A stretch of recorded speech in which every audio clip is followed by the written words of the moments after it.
I had the luxury of seeing an up-and-coming artist that I love so much in Baltimore this past weekend, and I have my thoughts about it in the return of Qvick Takes.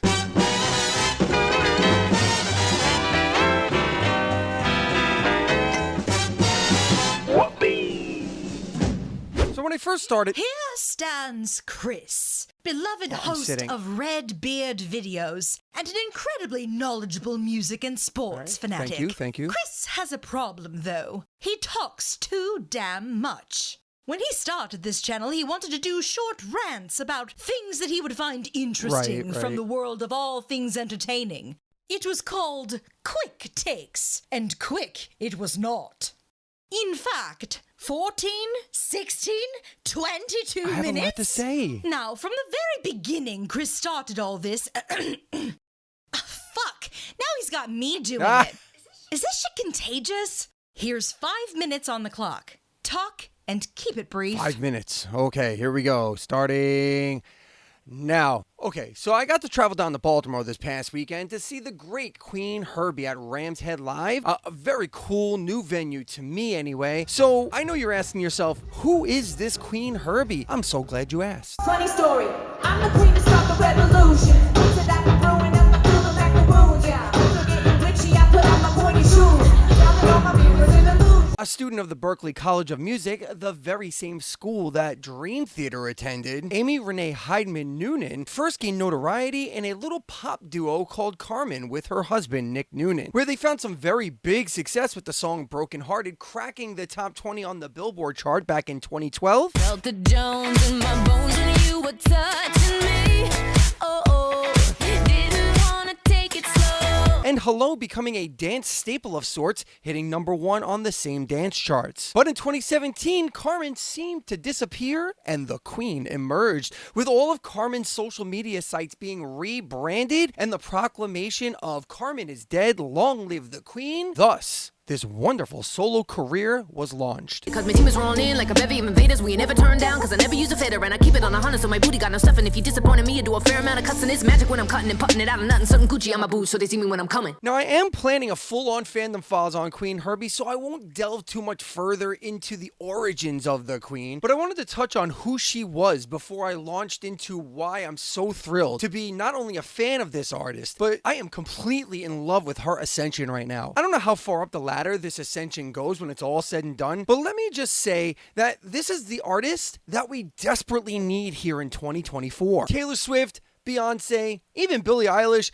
all completely wonderful pop stars who are great to their fans for the most part. Excessive ticket prices aside, I believe that these megastars love and prioritize their fans just like anybody else. However, this thing with QVEEN HERBY, it just seems a little bit different. Let me start by saying that this is a brand new experience for me. I've never gotten on board with a pop star while they're still building their audience. This is usually reserved for like rock bands coming up through the local ranks and then catching on with a major tour or so on. Not like this though. The Queen has been at this since 2017, so I can't say that I got on the bottom floor, but I have been on this ride since 2021, and it's been so much fun and enlightening. Dirty mouth for my Christine. You need to get up on my frequency.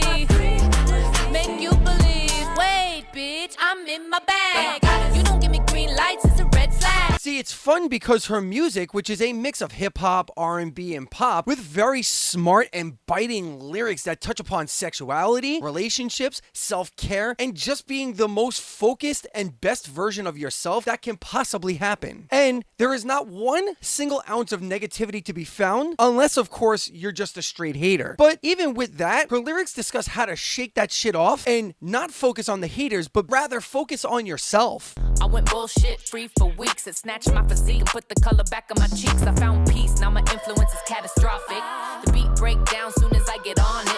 This show in Baltimore over the weekend was almost like shining a bright light on what might have been a quiet, peaceful corner, because this audience and her response to us was something special, very much an awakening of sorts for me. First off, this crowd was probably double the size of the one I saw in New York City just 9 months ago. So she's building a solid fan base and she's doing it the correct way, slowly. Keep the pre-roll in my pocket, growing like it's too chaotic. You want I make hits like turn my struggles into classics. Have you seen my demographic back? Now, I've personally seen on many occasions a band come up and make an immediate splash, but then they just fade away into like relative obscurity and they're really never to be heard from again in a significant way. That doesn't seem to be happening here with Queen Herbie. Her strong social media presence, creative mini videos for all of her songs, and then she'll go and reproduce other mini videos for the same songs. So there's actual multiple music videos for like 1 or 2 or 3 or 5 songs at this point. Her podcast, House of Herbie, where she focuses on self-care, spiritual healing,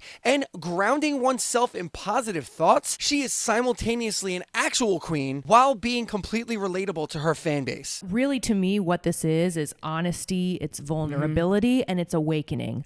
I think everyone deserves the chance to make up their own mind. So if anybody ever tells you not to ask questions, you run the other direction and ask all the questions. It's like something I've never actually seen before. Like during the show, on more than one occasion, Queen Herbie seemed completely in awe of what she was getting from the crowd, which was pure love and adulation. And more than any other artist I think I've ever witnessed, she gave it right back to us with words of encouragement and cleansing vibes and just straight love for us. The audience was so into her performance that for the first time in a very, very long time, I saw what would be called a true encore call. Now, I have a really good story about this, but since I'm up against the clock here, I'm not going to get into it. But drop it in the comments if you want to hear the story about encores.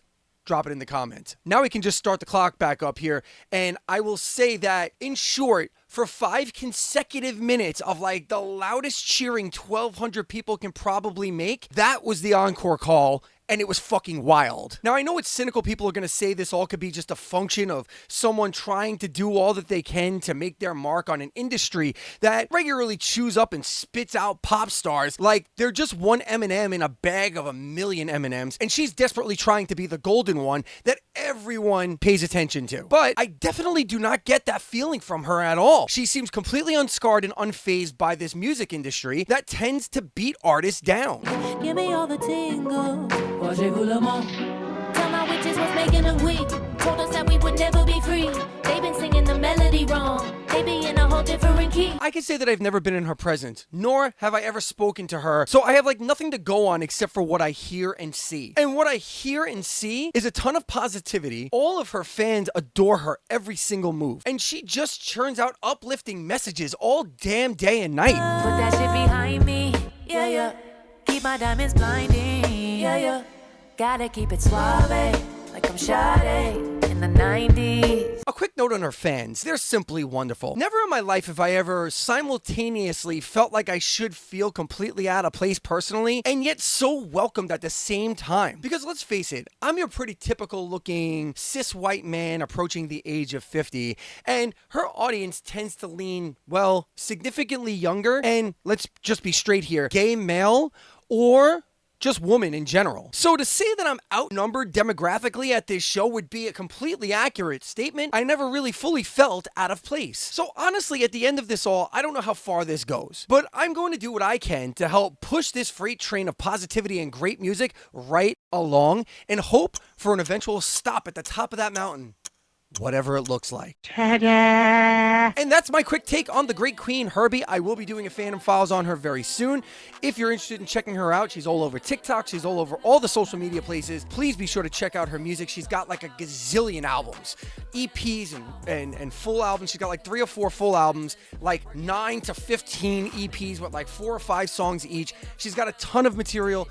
She's a great rapper, a better singer, great lyricist.